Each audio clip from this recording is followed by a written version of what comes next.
যদি আওয়ামী লীগের বিচার হতে পারে অপরাধের কারণে, তাহলে যে দলই করেছে সেই দল নিষিদ্ধ চাই বাংলাদেশে আমরা, আর চাঁদাবাজি বন্ধ চাই। অবশেষে সামনে এলো সোহাগ খুনের মূল হোতা। জানা গেল কার হুকুমে তাকে খুন করেছে যুবদল। সর্বশেষ পুলিশ জানিয়েছে পুরান ঢাকার ভাঙারি দোকানের নিয়ন্ত্রণ এবং আর্থিক লেনদেন নিয়ে বিরোধের জেরেই সোহাগকে হত্যা করা হয়েছে। সেখানে কোনো চাঁদাবাজির ব্যাপার ছিল না। তবে পুলিশের এই বয়ানই কি সত্যি ও চূড়ান্ত? সত্যিই কি কোনো চাঁদাবাজির ব্যাপার ছিল না? চলুন বিস্তারিত জানার চেষ্টা করি। রাজধানী পুরান ঢাকার মিডফোর্ড এলাকায় ভাঙারি ব্যবসায়ী লালচাঁদ ওরফে সোহাগকে নৃশংসভাবে হত্যার ঘটনায় দেশজুড়ে ক্ষোভ বিক্ষোভ ও নিন্দার ঝড় বইছে। স্থানীয়দের অভিযোগ, ঢাকা ৭ আসন থেকে জাতীয়তাবাদী দল বিএনপির এমপি মনোনয়ন প্রত্যাশী ও ইশাক হোসেনের ঘনিষ্ঠজন ইসহাক সরকারের চাঁদার লোভে বলি হয়েছেন সোহাগ। আওয়ামী লীগ সরকারের পতনের পর ওই এলাকা থেকে ৬ লাখ টাকা চাঁদা তুলতেন তিনি। সম্প্রতি চাঁদার পরিমাণ দ্বিগুণ নির্ধারণ করে মহিনকে শাস্তি দেওয়ার সিদ্ধান্ত নেন। আমি আমার বাবার যারা হত্যা করছে আমি তাদের বিচার চাই, তাদের ফাঁসি চাই। আমাদের এতিম বানাইছে, আমরা এখন কোথায় যাব? আমার বাবাকে এরকম নিষ্ঠুরভাবে মারছে। বিষয়টি সোহাগ জানার পর ইসহাক গ্রুপের হাত থেকে বাঁচতে লালবাগের আরেক বিএনপি নেতা হামিদুর রহমান হামিদের গ্রুপে সম্পৃক্ত হতে চেষ্টা চালান। এতে খেপে যান ইসহাক এবং সোহাগকে হত্যার জন্য মহিনকে কাজে লাগান। বুধবার সন্ধ্যার দিকে মিডফোর্ড এলাকায় প্রকাশ্য পিটিয়ে ও পাথরের আঘাতে নৃশংসভাবে ব্যবসায়ী সোহাগকে হত্যা করা হয়। এ হত্যাকাণ্ডের ঘটনায় জড়িতদের মধ্যে এখন পর্যন্ত ৪ থেকে ৬ জনকে গ্রেফতার করেছে আইন শৃঙ্খলা বাহিনী। গ্রেফতারকৃতদের মধ্যে প্রধান দুজন হলেন যুবদল নেতা মাহমুদুল হাসান মহিন ও তারেক রহমান রবিন। বাকি দুজনের নাম পুলিশ প্রকাশ করেনি। দুপুরে সংবাদ সম্মেলনে ঢাকা মহানগর পুলিশের লালবাগ বিভাগের উপকমিশনার ডিসি জসিমউদ্দিন বলেন, অপরাধীদের সঙ্গে প্রাথমিক জিজ্ঞাসাবাদে জানা গেছে মিডফোর্ড এলাকার একটি ভাঙারি দোকানের ব্যবসায় কারা অংশ নেবে তা নিয়ে দুই গ্রুপের মধ্যে দীর্ঘদিন দ্বন্দ্ব চলছিল। সেই দ্বন্দ্ব ও লেনদেন সংক্রান্ত বিরোধ থেকেই ঘটেছে এই হত্যাকাণ্ড। জসিমউদ্দিন বলেন, ঘটনার পর এখন পর্যন্ত র্যাবের হাতে 2 জন এবং পুলিশের হাতে 3 জন সহ মোট 5 জন গ্রেপ্তার হয়েছে। অন্যজন গ্রেপ্তারের অভিযান অব্যাহত রয়েছে। মামলা নিতে চায়নি পুলিশ, এমন অভিযোগ সত্য নয় উল্লেখ করে তিনি বলেন, ঘটনার 10 মিনিটের মধ্যেই পুলিশ ঘটনাস্থলে উপস্থিত হয়েছিল। শুরু থেকেই আমরা ঘটনাটি গুরুত্ব সহকারে তদন্ত করছি। আমরা কোথায় থাকবো? আমার বাবার কাছে কিভাবে নিষ্ঠুরভাবে আঘাত করছে, পাথর দিয়ে কিভাবে মারছে। জসিমউদ্দিন বলেন, আমরা কোনো রাজনৈতিক বিবেচনা থেকে এই মামলার তদন্ত করছি না। আমাদের কাছে অপরাধী মুখ্য, কারো রাজনৈতিক পরিচয় আমাদের বিবেচ্য নয়। তিনি আরও বলেন, আমরা সোহাগের আগের কর্মকাণ্ডগুলো খতিয়ে দেখছি। যদি তার পূর্ববর্তী কোনো বিষয়ে হত্যার কারণ থেকে থাকে সেটিও আমলে নেওয়া হবে। সংবাদ সম্মেলনে জানানো হয়, তদন্তের এ পর্যায়ে চাঁদাবাজের কোনো সুনির্দিষ্ট প্রমাণ পাওয়া যায়নি। যতটুকু তথ্য মিলেছে সবই পারস্পরিক ব্যবসায়িক দ্বন্দ্ব এবং আর্থিক লেনদেন ঘিরেই।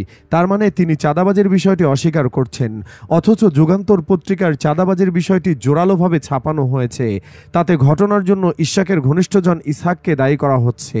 সোহাগের স্ত্রী লাকি বেগম বলেন, তারা প্রতি মাসে 2 লাখ টাকা করে চাইতো। আমার স্বামী দিতে চায়নি, ওরা ওর দোকানও নিতে চেয়েছিল।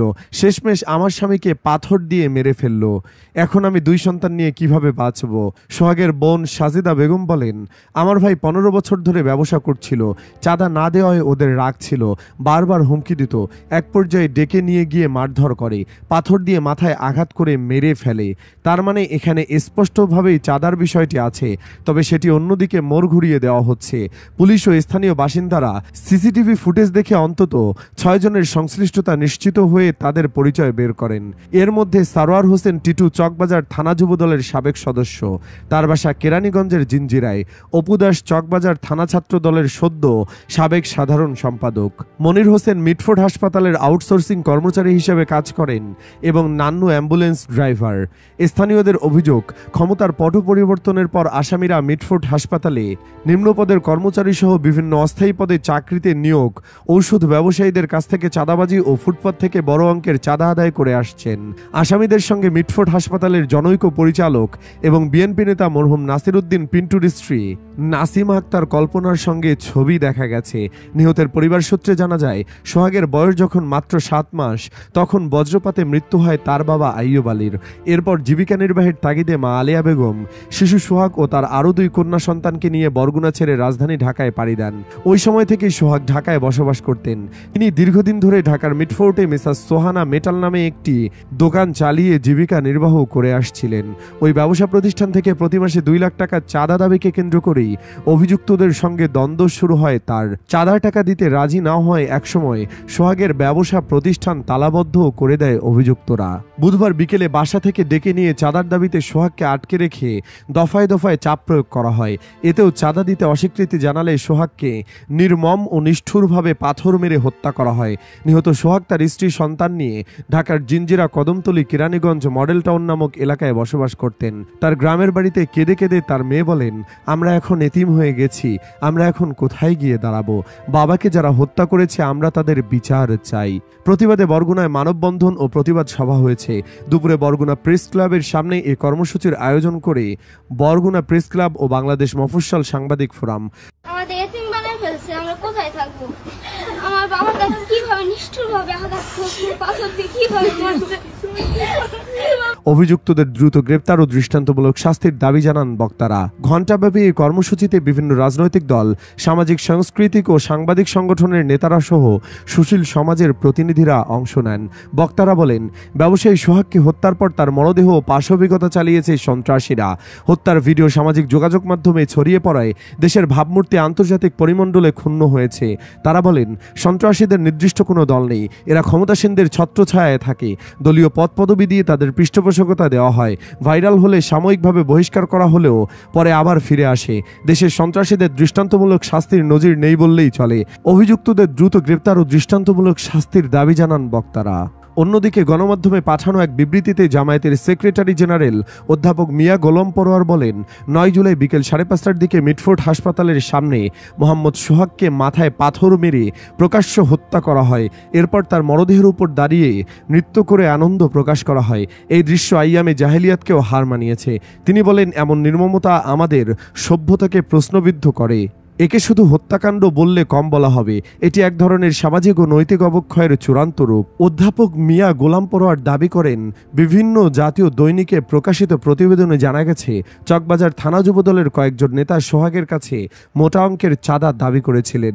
চাঁদা না পেয়ে তারা এই হত্যাকাণ্ড ঘটিয়েছেন।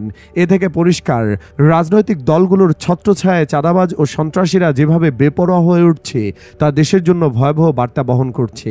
তিনি বলেন, এ ঘটনা আবারও প্রমাণ করে এইসব ফ্যাসিবাদী মনোভাবের রাজনৈতিক দলগুলোর হাতে জনগণের জানমালের নিরাপত্তা নেই।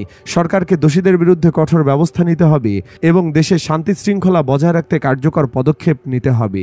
বিবৃতিতে নিহত সোহাগের আত্মার মাগফেরাত কামনা করেন এবং তার শোকাহত পরিবারের প্রতি গভীর সমবেদনা জানান। একই সঙ্গে এ ঘটনার দ্রুত বিচার ও দোষীদের আইনের আওতায় আনার আহ্বান জানান তিনি। এসবের বিপরীতে বিএনপির মির্জা ফখরুল সুষ্ঠু ও নিরপেক্ষ তদন্তের দাবি জানিয়েছেন। দর্শক, ভিডিওতে সব দেখা গিয়েছে, তবুও এত তদন্তের কি আছে যে যখনই ধরা পড়বে সাথে সাথে ফাঁসি দেওয়া উচিত নয় কি? ইয়েস অথবা নো লিখে কমেন্টে জানিয়ে দিন ইসহাককে নিয়েও আপনার ভাবনা। আর অবশ্যই ভিডিওটি লাইক এবং শেয়ার করুন। ধন্যবাদ।